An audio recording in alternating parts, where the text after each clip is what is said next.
I'm going to be showing how I crochet over my ends. I'm making an item here that uses 3 different colours. I've got black, grey and red. I'm really sorry that the part of the video that I'm going to be showing you is working on a bit of black, but it's just that I got to that part and then thought, oh, I should just show you how I do it. So I hope you can follow along. I thought I'd do this because if you look at my work, although I've changed colours, I mean this could just easily be cut off. I've changed colours quite a few times. I don't have that many tails to get rid of, and that's because to sew in or weave in, and that's because I sew over my tails as I'm going. I've already cut this piece because I'd already joined it and then thought, oh, let me do the video, but I've taken it out, so hopefully you can see how I do it. So let's begin. I'm going to finish off this row. Excuse my finger, I had a bit of an accident in the kitchen. I'm going to finish off this row with single crochet,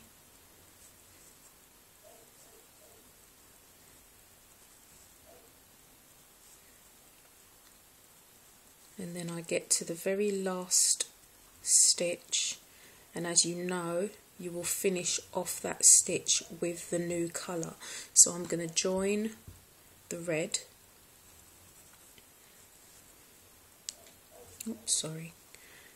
finish off that stitch, and I do a chain 1 stitch to lock it.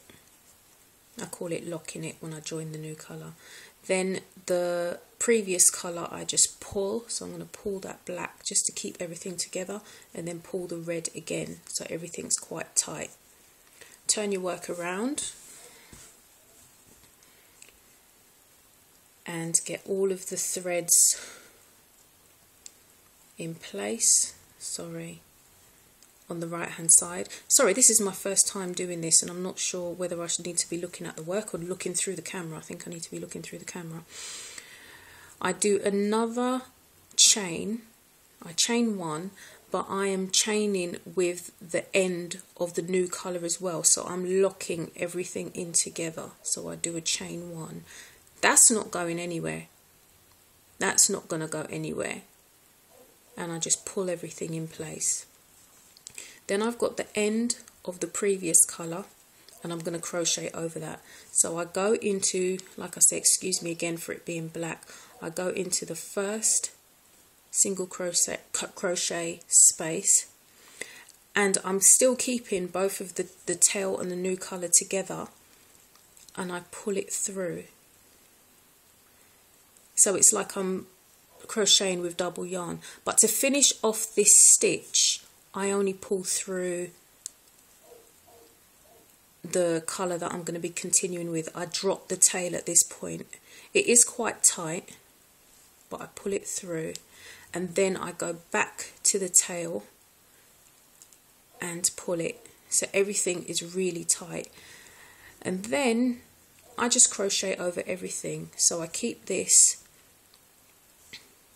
on its own and then crochet over both the black and the red tail. This is really weird looking at the camera and looking at my hands. So I'm going to crochet over everything. Y'all ask me for tutorials, you know, and I don't know if I can do it because this is weird. So I'm continuing to crochet over both the new tail and the old tail, and I have joined those colours.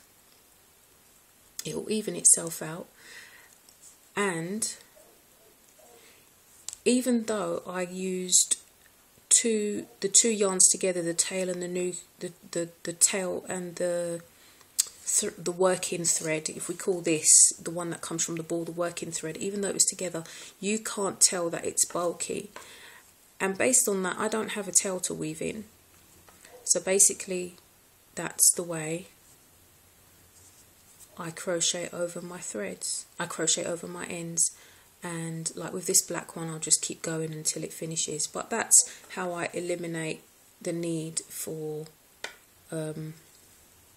loads of tails. So I hope in some way that was helpful.